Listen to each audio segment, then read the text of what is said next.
Kuncinya hati mengetahui dan menetapkan serta meyakini bahwa semua kebaikan yang kita miliki, kebaikan pendengaran, penglihatan, mata, semua yang kita miliki, dari usaha kita atau dari turunan kita, dari ini, datangnya dari mana saja, semua yang kita miliki yang merupakan kebaikan dan yang dimiliki oleh semua orang, harus kita yakini dengan seyakin-yakinnya bahwa itu datangnya hanya dari Allah Subhanahu wa ta'ala.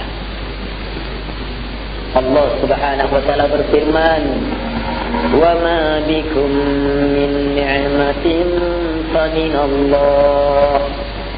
Dan tak ada satupun kenikmatan yang ada pada kalian. Satupun kenikmatan, tak ada satupun kenikmatan. Artinya semuanya. Tak ada satupun kenikmatan yang ada pada kalian kecuali pasti min Allah, datangnya dari Allah Subhanahu wa ta'ala. Ini harus diyakini jamaah. Tidak ada keraguan di sini. Jangan sekali-sekali ragu di sini.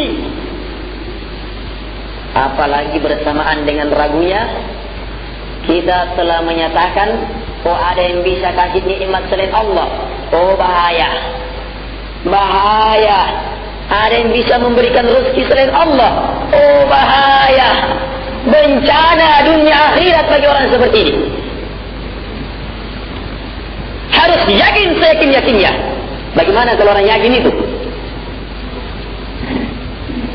Yakin itu, prinsip itu tertanam sekuat-kuatnya di dalam hati, yang membias di lisan dan dalam kehidupannya. Kalau ada yang menyelisihi yang dia yakini, akan marah. Itu kalau orang yakin. Kalau ada yang menyelisihi yang dia yakini, dia akan marah. Iya. Tapi kalau ada yang sesuai dengan yang dia yakini, dia akan cintai. Makanya cinta dan benci lahirnya dari sesuatu yang teryakin, yang kita yakini. Ini harus yakin seyakin-yakinnya. Hal itu harus tertanam sekuat-kuatnya bahwa semua kenikmatan yang ada pada kita atau yang ada pada semua orang, datangnya dari cara apapun juga, pasti semuanya bersumber dari Allah Subhanahu wa ta'ala. Tidak boleh tidak, harus yakin, tidak boleh ragu. Kalau ragu, maka masih jauh. Yakin saja. Ini baru syarat pertama. Masih ada yang kedua, masih ada yang ketiga. Kalau yang pertama saja ragu, maka bagaimana bisa bersyukur jemaah? Yang pertama ini memerlukan pekerjaan pikiran, hati. Kenapa? Pikiran dan hati harus bekerja berat, berpikir tentang nikmat-nikmat Allah. Harus mencari nikmat Allah kan? Iya. Keyakinan ini akan semakin mantap kalau kita semakin banyak mengetahui nikmat-nikmat Allah Subhanahu wa ta'ala. Sebab kadang orang yakin ketika ada orang kasih, kalau nikmatnya datang tiba-tiba, oh ini pemberian Allah Subhanahu wa ta'ala. Tapi kalau nikmatnya dia usahakan, berhasil misalnya panennya, Allah memang tolong. Kusemi, saya sudah tahu caranya. Itu berarti sudah mengarah. Ada, dia bisa juga dia. Atau misalnya, atau dibalik, kalau dia usahakan, susah payah, alhamdulillah. Tapi kalau dari warisan, bukan datangnya dari Allah ini, dari warisan saya, dari orang tua saya ini. Itu sebab saja itu. Yang beri semuanya hanya Allah Subhanahu wa ta'ala. Ini harus mantap jemaah. Tidak boleh tidak. Datangnya dari manapun juga, dalam keadaan apapun juga, kita harus kita yakini bahwa semua kebaikan yang kita miliki datangnya dari Allah Subhanahu wa ta'ala. Demikian pula yang dimiliki oleh orang lain. Ini akan melahirkan kekuatan penghancur hasad. Iya, ketika orang kaya, kita tidak akan hasad. Karena kita yakin itu semuanya pemberian dari Allah Subhanahu wa taala. Iya, tidak disentengi orang. Nih. Ini akan dirasakan besarnya nilai keyakinan ini. Nih. Ini sebenarnya kalau diulas lebih jauh lagi ini banyak sekali jemaah. Iya, akan lahir kecintaan kepada Allah, akan lahir apa? Kesabaran. Akan lahir kesabaran. Kalau mantap ini. Sebab apa? Ketika dia melakukan usaha mencari nikmat, tapi kemudian tidak dapat, akan bersabar kan? Dia tidak akan berkeluh kesah. Sebab dia yakin semuanya datangnya hanya dari Allah Subhanahu wa taala. Untuk apa saya marah-marah? Bukan saya mengatur, Allah yang mengatur segalanya. Iya. Akan lahir juga apa? Akan lahir juga, ya di sini lahir kesyukuran dalam pembahasan kita, lahir kesyukuran. Iya, tidak lahir ketakaburan. Sebab apa? Ketika usahanya berhasil dan dia yakin ini datangnya hanya dari Allah Subhanahu wa taala. Iya, akan lahir kesyukuran, bukan takabur. Sebab apa? Bukan usaha dia yang menyebabkan datangnya. Usaha saya hanyalah jalur. Sebab penentu datangnya hanyalah Allah Subhanahu wa taala. Dia tidak akan takabur. Ini jamaah sekalian. Yang jelas, yakini. Tanamkan dulu yakin ini. Nanti sebentar akan terlihat dalam kehidupan keimanan kita selama hidup di muka bumi ini perkara-perkara keajaiban-keajaiban yang sangat luar biasa bagi orang-orang yang memperhatikan perkara-perkara iman hatinya itu. Baik. Jadi harus banyak berpikir jemaah untuk menanamkan yakin ini. Ya. Sebab kadang juga kita bisa memahami, oh ini nikmat dari Allah Subhanahu wa taala. Tapi banyak juga nikmat-nikmat kita belum bisa paham bahwa itu kebaikan dari Allah. Bahkan mungkin pandangan yang Allah berikan kepada kita belum kita rasakan bahwa itu nikmat dari Allah. Apalagi kalau mau yakin. Ya tidak, kalau ditanya, sudah yakin tidak bahwa pandangan itu kenikmatan dari Allah? Yakin tidak bahwa pandangan itu kenikmatan yang sangat besar datangnya dari Allah Subhanahu wa taala? Mungkin nanti baru yakin kalau dicabut pandangannya, dibutakan oleh Allah Subhanahu wa taala. Baru yakin di situ. Sama seperti orang-orang sakit. Nanti sakit baru, ya kenapa ya saya dulu ketika sehat tidak ini. Demikian pula yang tua, kenapa tidak sejak muda saya? Demikian pula yang muda-muda, kenapa ketika saya umur belasan tidak ini dan lainnya? Penyesalan jemaah. Iya, harus kita yakini, seyakin-yakinnya bahwa segala kebaikan itu yang kita miliki ataupun yang dimiliki orang lain datangnya hanya dari Allah Subhanahu wa taala. Dan ini harus kita cari. Harus dicari jemaah. Perintah mencari ini memanfaatkan pikiran dan hati untuk betul-betul bisa mencari nikmat-nikmat Allah Subhanahu wa taala, dan Al-Qur'an betul-betul mengarahkan kita di situ jemaah. Lihat misalnya Allah Subhanahu wa taala berfirman, "Wa fi anfusikum afala tubsirun." Dalam diri-diri kalian tidakkah kalian memperhatikannya? Perintah dari Allah agar supaya kita memperhatikan diri, sebab dalam diri terdapat kenikmatan yang sangat luar biasa. Iya. Tidak ada dokter mata, profesor mata kalau tidak dilihat diri. Dari mana datanya itu? Dari mana kemuliaan yang didapatkan kalau bukan setelah mempelajari apa dalam diri? Iya kan? Iya. Dokter, profesor dalam berbagai bidang. Iya. Dan jelas segala orang yang terangkat namanya karena meneliti diri, itu adalah bagian dari kenikmatan diri itu. Karena dia sudah tahu, oh begini keadaan diri, oh begini mata ini, begini kalau mata sakit apa, oh begini dan lainnya. Dia terangkat dengan itu. Wa fi anfusikum afala tubsirun. Dalam diri-diri kalian tidakkah kalian memperhatikannya? Besarnya, banyaknya nikmat-nikmat Allah Subhanahu wa taala dalam diri kita. Adapun memperhatikan alam, oh banyak sekali ayat-ayatnya. Iya, banyak sekali dalam Al-Quran jamaah. Angin, alam, pergantian siang dan malam, turun tertahan tidaknya hujan. Oh banyak sekali ayat-ayatnya. Proses penciptaan manusia, proses tumbuhnya, tumbuh-tumbuhan, banyak sekali. kejadian di alam, di atas langit dan di atas di bumi, kejadian di lautan, perhiasan yang ada di lautan, dipaparkan dalam Al-Quran semuanya. Supaya kita perhatikan banyaknya nikmat Allah Subhanahu wa taala. Bahkan dalam surah, khusus surah Ar-Rahman, banyak sekali ayat-ayat yang mengarahkan untuk betul-betul memperhatikan nikmat Allah Subhanahu wa taala. Fabi ayyi ala'i rabbikuma tukadziban. Maka nikmat dari Rabb mana? Dari Rabb kamu yang mana yang kamu dustakan? Allah tanya, nikmat Rabb kamu yang mana yang kamu dustakan? Ini membuat kita membenarkan nikmat dan ini mengarahkan kita untuk berfikir. Setiap ayat ini diawali dengan ayat sebelumnya yang memaparkan nikmat. Ayat-ayat yang lainnya banyak sekali jemaah. Ini memerlukan harus berfikir, menelaah, memanfaatkan hati untuk betul-betul bisa memahami besarnya nikmat Allah Subhanahu wa taala. Sebab apa? Kalau orang semakin banyak tahu besarnya nikmat Allah kepada kita, maka semakin besar kan keyakinannya kan? Iya tidak? Iya.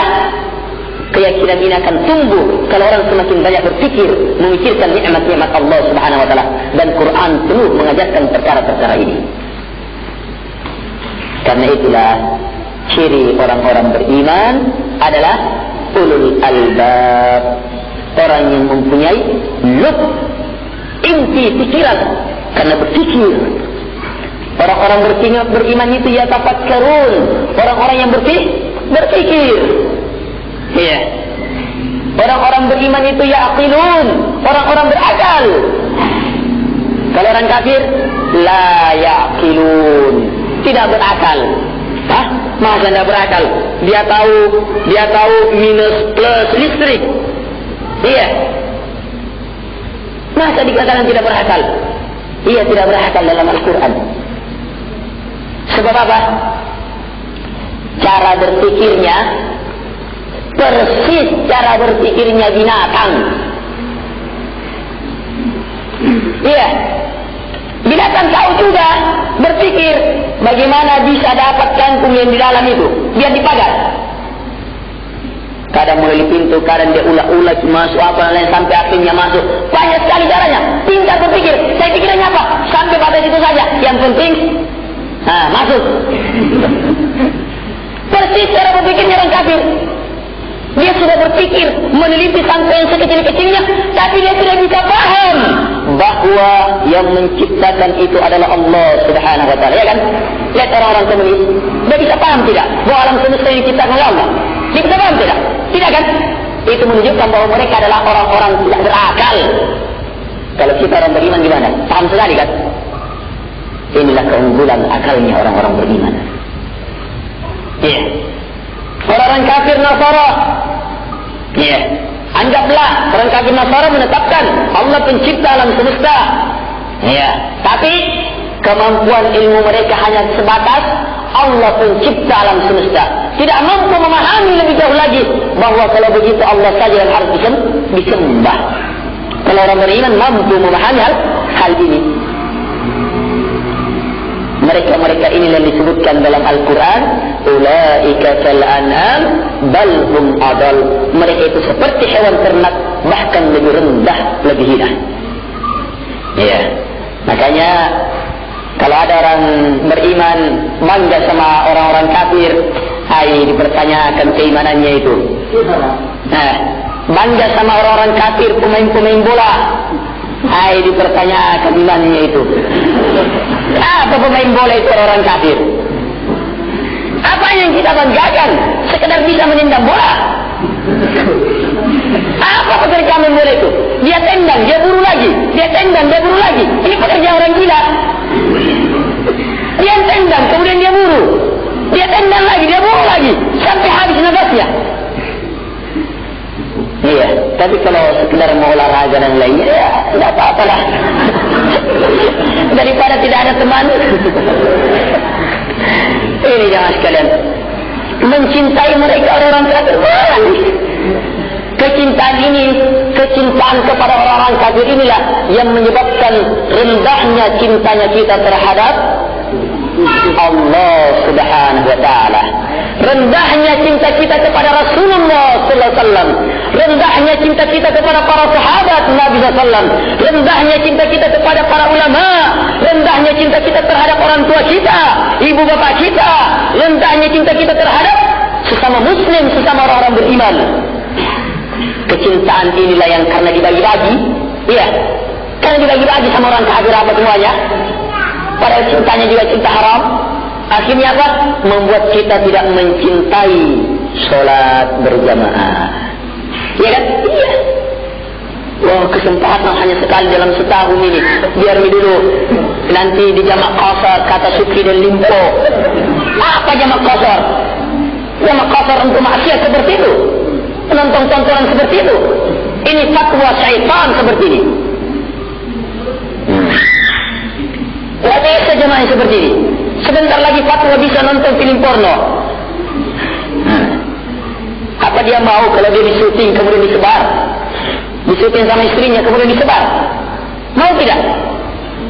Kalau dia disuting sama istrinya, kalau dia bolehkan nonton anunya orang, berarti dia juga boleh dinonton. Mau tidak dia? Tidak mau. Dan terakhir juga sudah punya fatwa membolehkan guna-guna kalau memang sudah mau dilamar. La ilaha illallah. Sihir mau dilamar. Padahal yang melakukan sihir ini orangnya kafir. Yang mendatangi tukang sihir saja dukun dan membenarkan juga kafir. Apalagi kalau sudah membolehkan melakukannya. Waliyadu billah. Rasulullah SAW bersabda, "Man ata kahinan aw arrafa wa saddaqahu faqad kafara bima unzila ala Muhammadin sallallahu alaihi wasallam." Siapa yang mendatangi dukun atau orang pintar yang tahu barang-barang hilang dan dia benarkan, maka sungguh dia telah kafir terhadap apa yang diturunkan kepada Nabi Muhammad sallallahu alaihi wasallam. Boleh. Mana boleh. Jemaah sekalian yang sama dimuliakan Allah Subhanahu wa taala. Iya. Ini harus mantap. Tidak boleh tidak. Keyakinan kita untuk betul-betul memahami besarnya nikmat Allah Subhanahu wa taala tidak boleh lepas jemaah. Harus mantap tertanam sedalam-dalamnya dalam diri. Memerlukan sekali lagi akal, berfikir terus. Nah, siapa yang paling banyak berfikir, dialah yang akan paling banyak merasakan besarnya nikmat Allah pada dirinya. Semakin kita rasakan besarnya nikmat Allah Subhanahu wa taala kepada kita, maka inilah yang akan paling yakin. Ini yang paling sempurna. Yang pertama ini. Jelas? Paham ini? Yang kedua, memanfaatkan lisan dalam bersyukur. Apa? Saya jelaskan tadi, lisan fungsinya dua. Yang pertama, menyebut bahawa nikmat itu datangnya dari Allah Subhanahu wa taala. Allah Subhanahu wa taala berfirman, "Wa amma bi ni'mati rabbika fahaddith." Adapun terhadap nikmat-nikmat dari Rabb kamu, maka beritakan, sampaikan. Bilang bahwa itu datangnya dari Allah. Jangan bilang, saya tahu, saya jagoan, apa dan lainnya. Oh, bahaya jamaah. Jangan lupa, Qarun, sekaya-kayanya orang dalam kenikmatan harta benda duniawiya, tidak akan mengalahkan kekayaannya Qarun. Tapi apa akhirnya Qarun?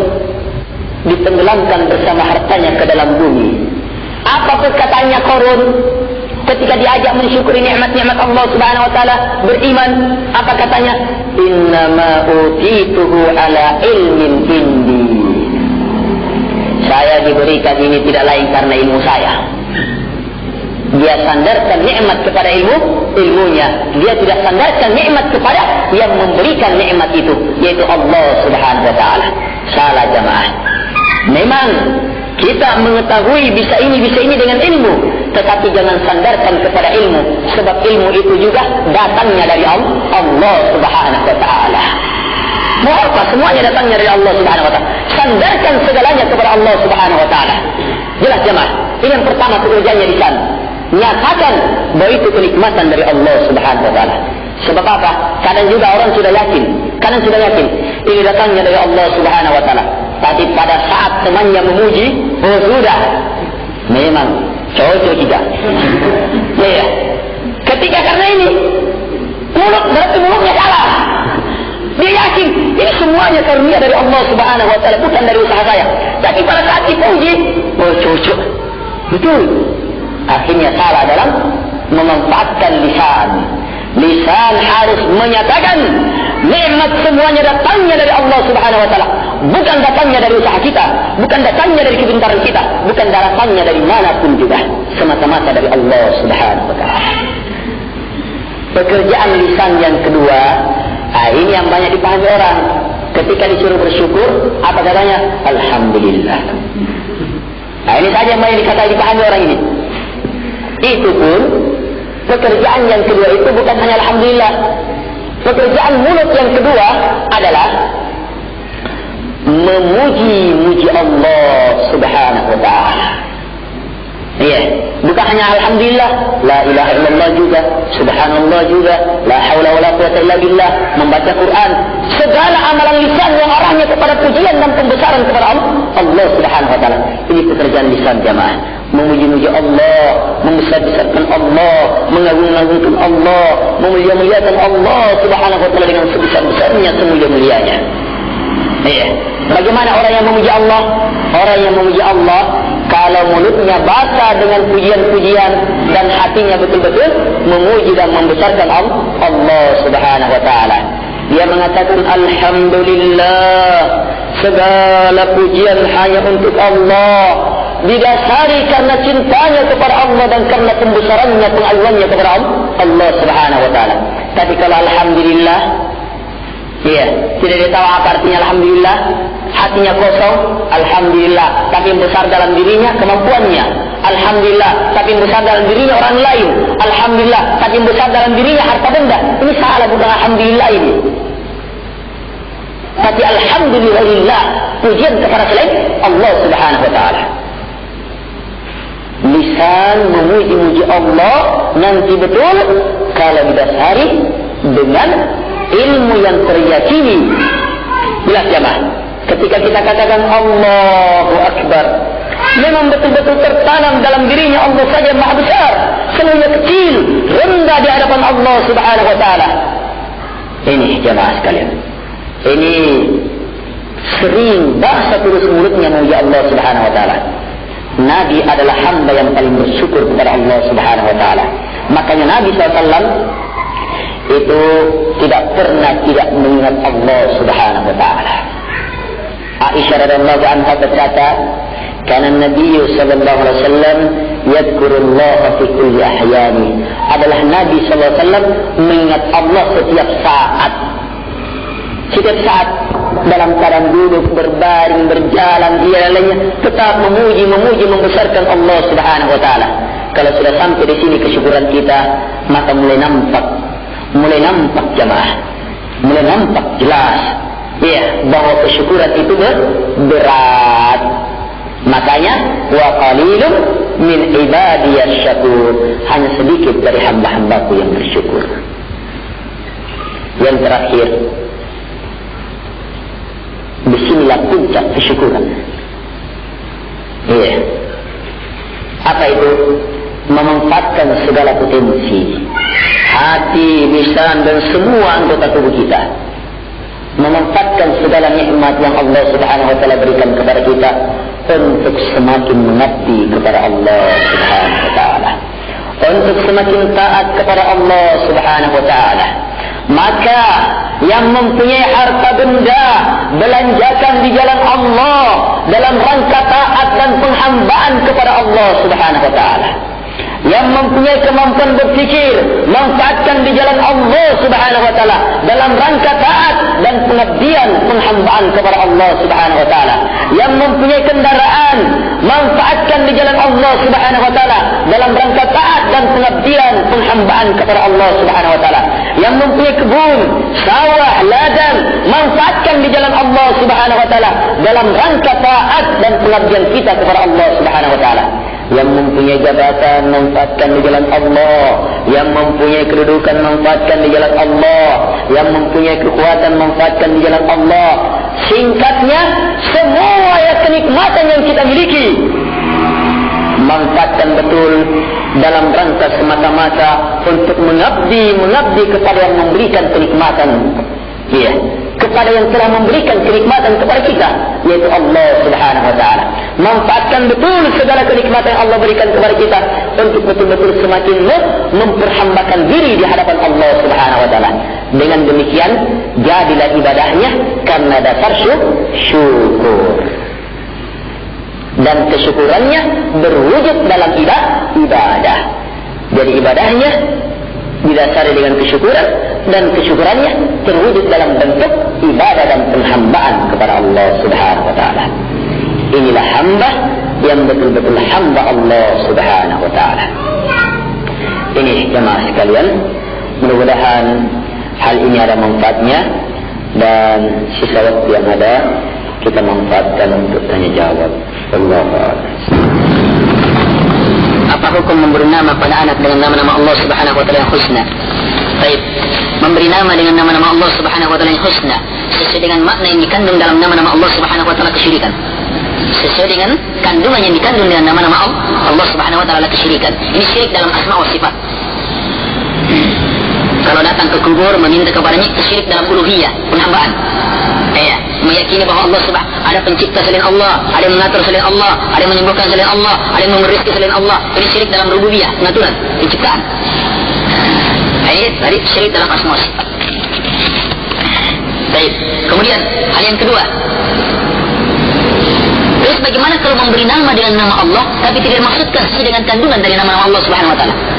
Yang seperti ini boleh dengan ketentuan.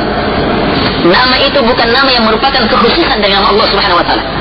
Ada nama Allah yang memang dari sisi lafaznya saja khusus bagi Allah Subhanahu wa taala, walaupun tidak dilihat dari maknanya.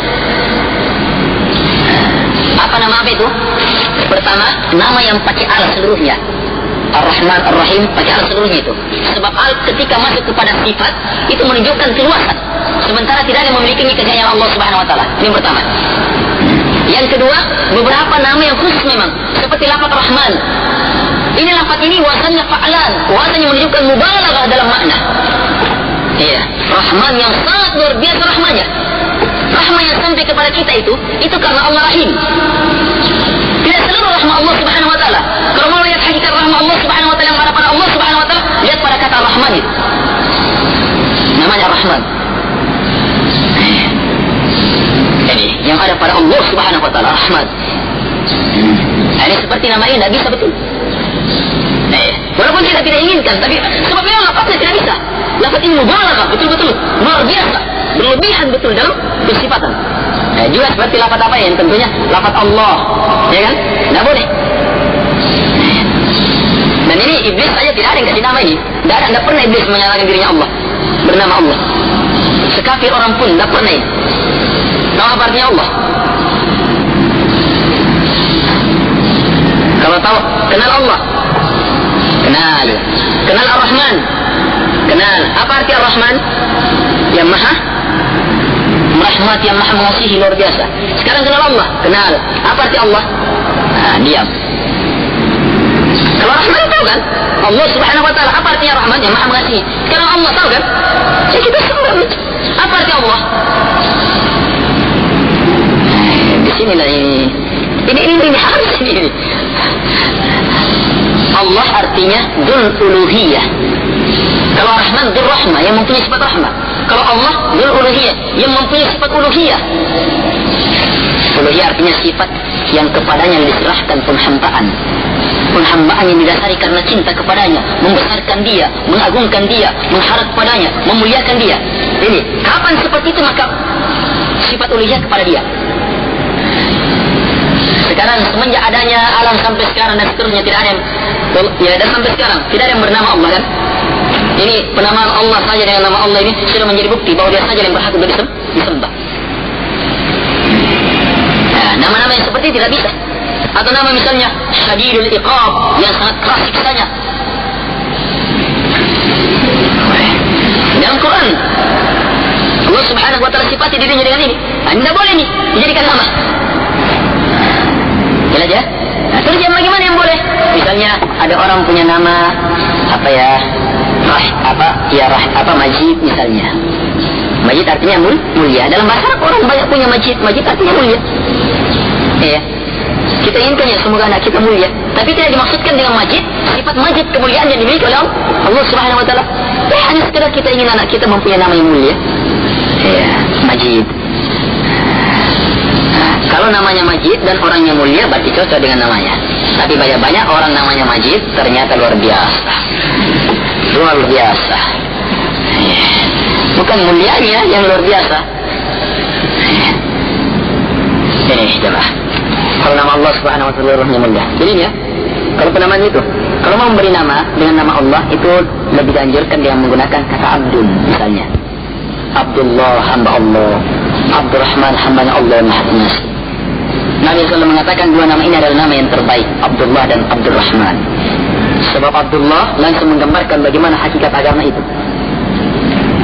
Supaya hamba menghambakan diri kepada Allah. Ya Abdullah, Abdullah, kita diingatkan, wah hamba Allah. Diingatkan penghambaan kepada Allah Subhanahu wa taala. Lihat, hanya orang tidak ada dasar nama saja, lafaz orang pahami nama sekedar lafaz saja tidak memahami hakikat kandungannya, akhirnya tidak bisa meresapi.